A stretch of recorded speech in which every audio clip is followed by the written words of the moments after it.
Kwang motramoy too, there was a moment. He should have felt proud. He had done well, achieved something he once wanted, something that took time, effort, consistency, and yet, instead of satisfaction, he felt something else, a quiet discomfort, because almost immediately, his mind went somewhere else, someone else, doing more, achieving faster, living differently, and in that moment, everything he had done felt smaller, less significant, and that's when he realized something unsettling. It wasn't his life that made him feel behind. It was who he kept comparing it to.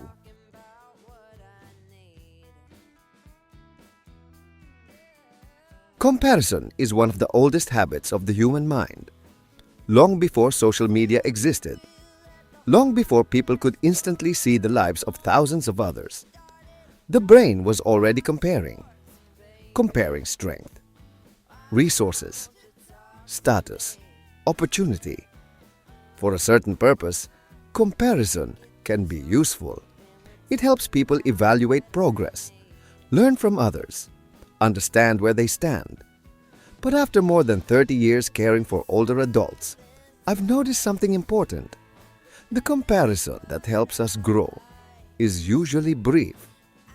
The comparison that makes us suffer is usually constant. The man in this story discovered that difference the hard way. There was a moment when he should have felt proud. He had accomplished something meaningful. Not overnight, not through luck, but through effort, patience, consistency. For years, he had worked toward that goal, and eventually, he achieved it. Yet the satisfaction lasted only a few moments. Almost immediately, his attention shifted elsewhere. Someone who had achieved more. Someone who seemed further ahead. Someone whose life appeared more impressive.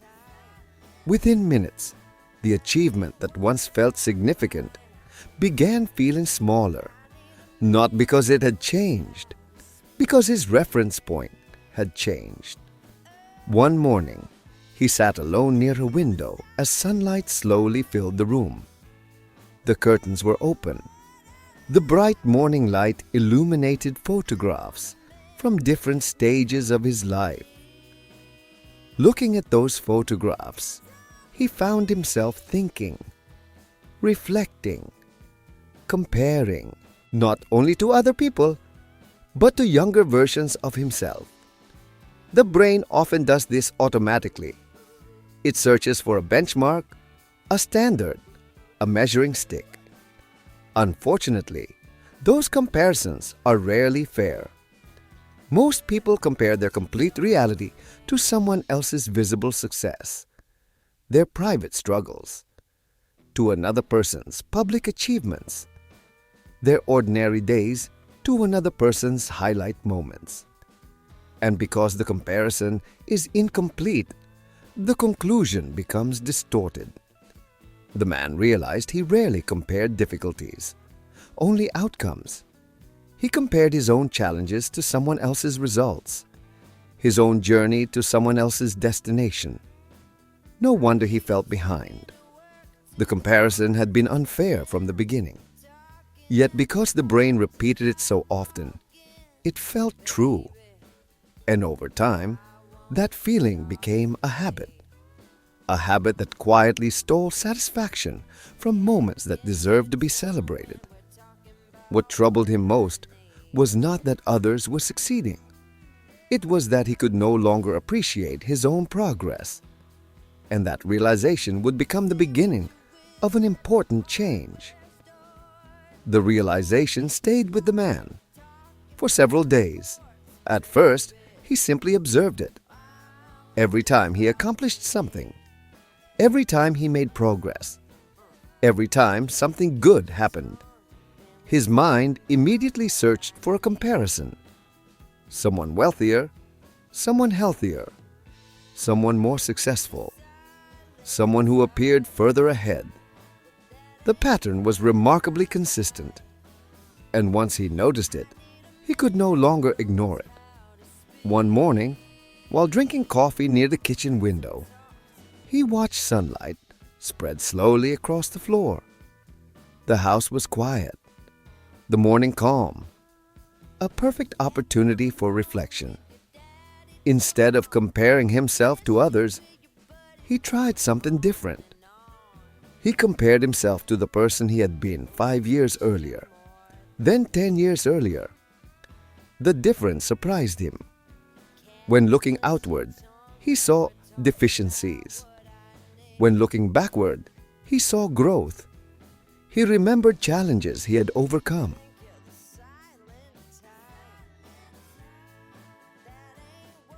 Difficult periods he had survived, skills he had developed, lessons he had learned, relationships he had strengthened.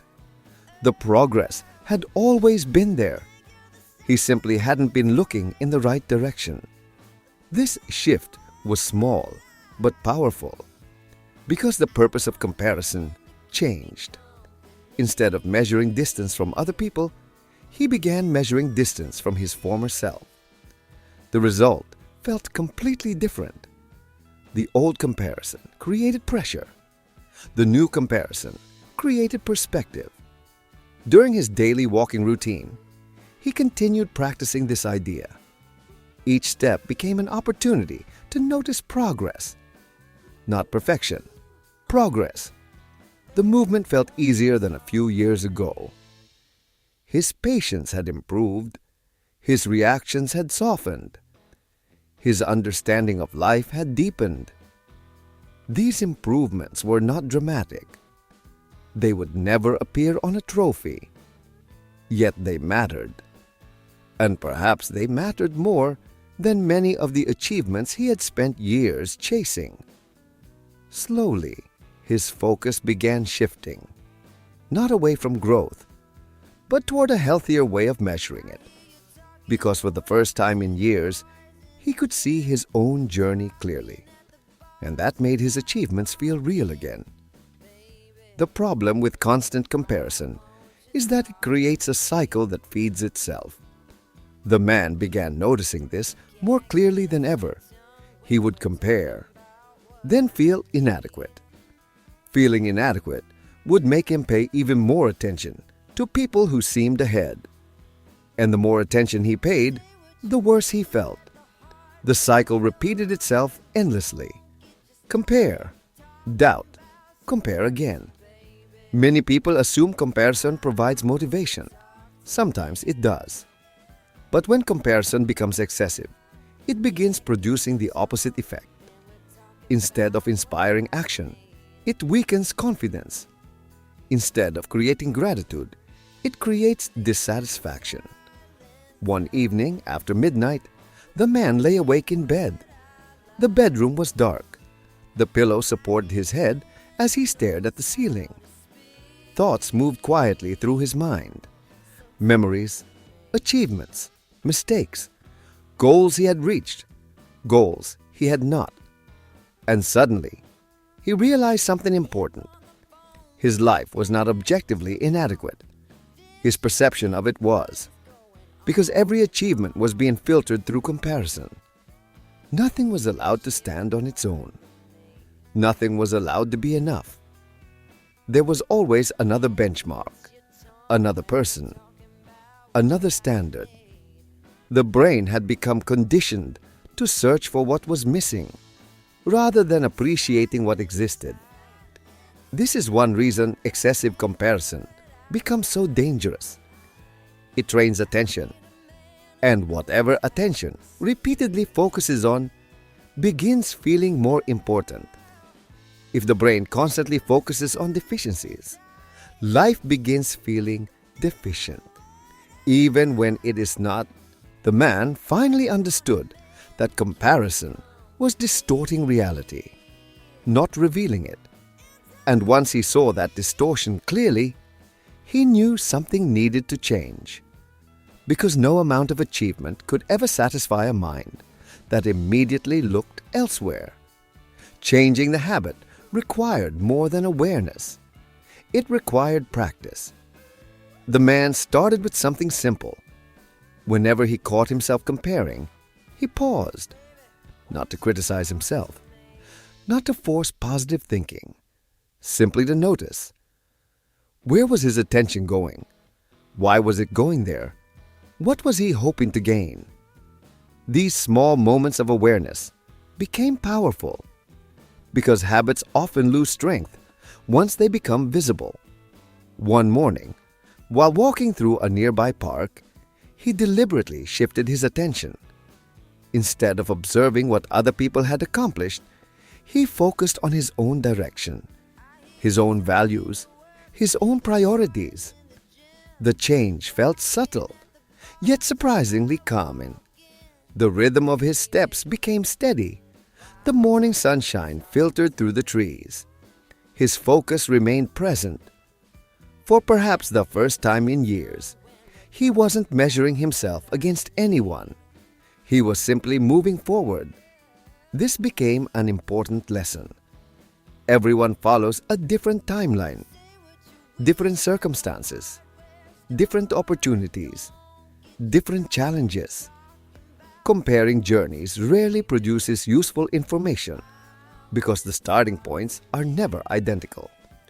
The man also began keeping mental notes of progress. Not major achievements, small victories, moments of patience, acts of kindness, healthy decisions, promises kept. These became his new reference points. And because they were personal, they felt meaningful. Gradually, confidence began growing. Not arrogance, not superiority. Confidence. The quiet confidence that comes from recognizing your own growth. And unlike comparison, that confidence did not depend on what anyone else was doing. It belonged entirely to him. Comparison itself is not the enemy. The human brain naturally compares. It always will. The real challenge is deciding which comparisons deserve attention.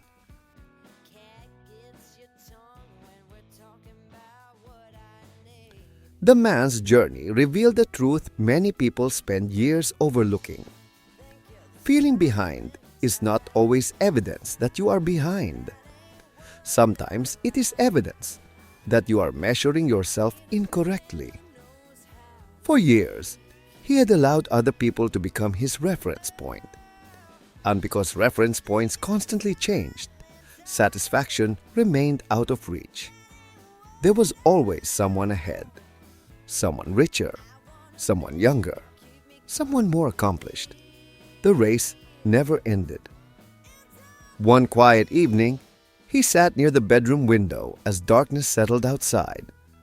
The night felt peaceful, the room silent. Instead of reviewing other people's achievements, he reflected on his own path. The struggles he had overcome, the wisdom he had gained, the relationships he had nurtured, the person he had become. For the first time in a long while, he felt something that comparison had been stealing from him. Appreciation, not for a perfect life, but for a real one. After more than 30 years caring for older adults, I believe this lesson becomes increasingly important with age. Life is not a competition, it is a journey. And journeys are not measured by who travels fastest. They are measured by direction, meaning, growth, character. The truth is that value cannot be determined by comparison alone. Value comes from perspective, from recognizing progress, from acknowledging reality, from seeing clearly what has already been achieved. And sometimes, the most powerful shift is not accomplishing something new. It is finally giving yourself permission to appreciate how far you have already come. Because when attention stops chasing other people's lives, it finally becomes available to fully experience your own